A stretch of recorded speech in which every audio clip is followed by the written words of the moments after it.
En tête-à-tête avec Dieu est un espace créé par Je crois, donc je parle pour vous aider à méditer et étudier la parole de Dieu.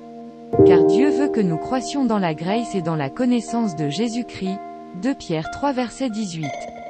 Dans ce processus, Jésus se tient à nos côtés pour nous fortifier, sachant qu'il n'a pas encore fini avec nous. Grandissons ensemble. Salut à vous mon ami, c'est Wendell Benjamin Etienne. C'est un immense plaisir de vous présenter une série de versets bibliques sur les épreuves. Qu'à travers ces versets, Dieu puisse vous aider dans vos épreuves. Merci. Deutéronome 8, versets 2 et 3. Souviens-toi de tout le chemin que l'Éternel, ton Dieu, t'a fait faire pendant ces 40 années dans le désert. Il voulait t'humilier et te mettre à l'épreuve pour connaître les dispositions de ton cœur et savoir si tu respecterais ou non ses commandements. Il t'a humilié, il t'a fait connaître la faim et il t'a nourri de la manne que tu ne connaissais pas et que tes ancêtres non plus n'avaient pas connue, afin de t'apprendre que l'homme ne vit pas de pain seulement, mais de tout ce qui sort de la bouche de l'Éternel. Deutéronome 13, verset 4. Tu n'écouteras pas les paroles de ce prophète ou de ce faiseur de rêves.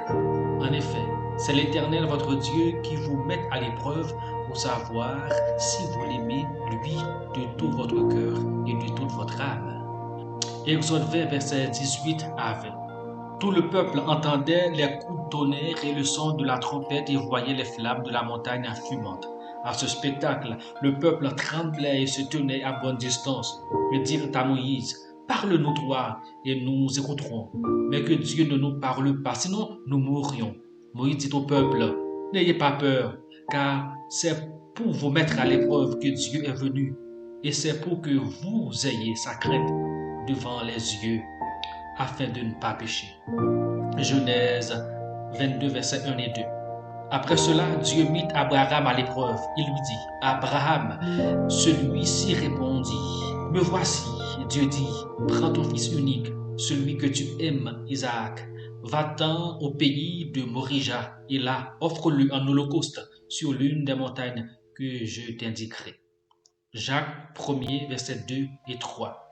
Mes frères et sœurs, considérez comme un sujet de joie complète les diverses épreuves auxquelles vous pouvez être exposés, sachant que la mise à l'épreuve de votre foi produit la persévérance. Apocalypse 3, versets 10 et 11. Parce que tu as gardé mon ordre de persévérer, je te garderai aussi à l'heure de la tentation qui va venir sur le monde entier pour mettre à l'épreuve les habitants de la terre. Je viens bientôt. Tiens ferme ce que tu as, afin que personne ne prenne ta couronne. Merci, que Dieu vous bénisse.